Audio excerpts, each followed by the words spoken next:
Having a finger shoved into your eye sounds like a badly choreographed fight scene, but it's also one of the most effective ways to make someone go blind in seconds. And no, it's not because the eye is weak, it's because it's too complex. Today, we're not talking about pretty anatomy. We're going through the 3 levels of damage a malicious finger can cause. From automatic tearing to the eyeball bursting like pressurized jelly. Your eye isn't a hard marble or a boiled egg. It's more like a transparent gel pouch full of fluid, pressure, and ultra-sensitive nerves. On the outside, it has thin layers: the sclera, cornea, iris, and lens. Inside, you have the aqueous humor, the vitreous humor, and at the back, the retina and optic nerve, which sends everything to the brain. So if someone pokes a finger into your eye, they're not pressing on something solid. They're pushing against a living bubble. A bubble that, if it bursts, doesn't regenerate. With that in mind, let's move to level 1. Here, the finger only brushes the surface. There's no tragedy yet, but your body already panics. The first thing that kicks in is the corneal reflex. Your eyelids snap shut automatically in less than 100 milliseconds, faster than any conscious thought. It's like a biological airbag for your eye.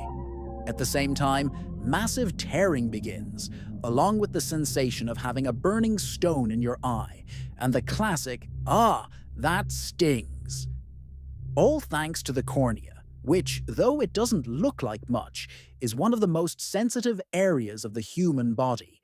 It has more nerve endings than your skin and 0 blood vessels. It's like pure, unfiltered pain. What gets damaged here? Probably a corneal abrasion, a microscopic scratch on the surface of the eye. It hurts when you blink, when you see light, even when you think about opening your eyes. You've probably experienced it.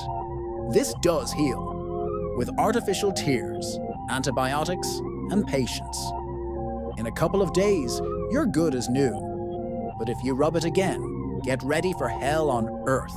Level 2, medium trauma. Now the finger doesn't just brush. It pushes hard. It's no longer a scratch.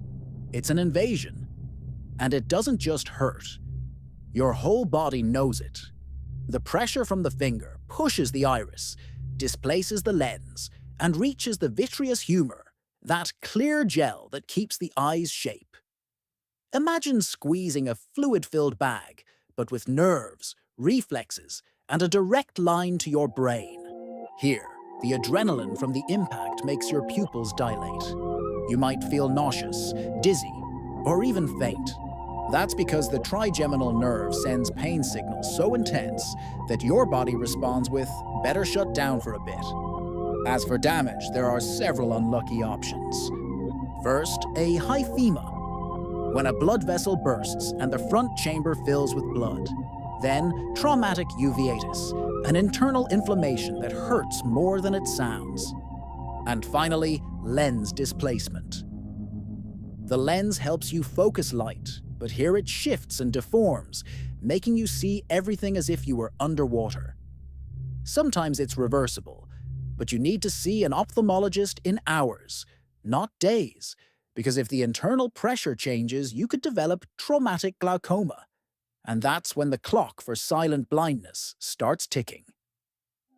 Level 3, deep extreme damage. At this level, the finger isn't exploring anymore. It's destroying. It's gone past the cornea, through the iris, pushed the lens aside, and now it's heading straight for the back. At this point, the eye isn't functional. It's a ruptured gel sac. The first thing that can happen is a globe rupture. Literally, the eye splits open like when you squeeze a grape until it bursts. The internal contents, the vitreous humor, can leak out, and with it, your vision. There can also be a retinal detachment.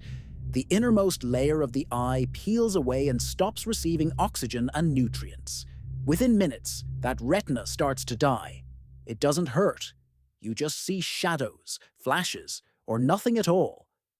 And what if the finger goes all the way to the back? It can damage the optic nerve, the direct line between your eye and your brain. When that happens, you don't just lose sight. It's like someone flipped a switch off. There's no pain, only darkness. It can sometimes be saved with complex surgery that reconstructs the eyeball, but the vision almost never returns. If the damage is total, the contents of the eye have to be removed, a procedure called evisceration, and a prosthesis is placed. In short, you never see it coming, literally. Okay, back to the real world. What do you do if someone sticks a finger in your eye? First, never rub it. That only makes the damage worse.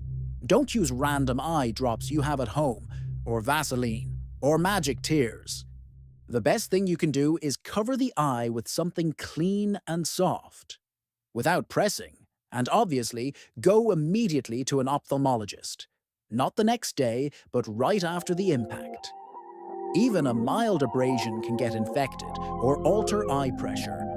There are injuries, like retinal detachment, that don't hurt, but they will make you blind if not treated in time.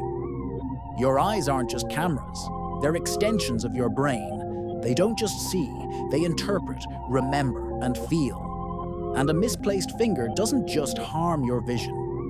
It can erase your connection to the world. So no, it's not an exaggeration to protect your eyes as if they were made of glass.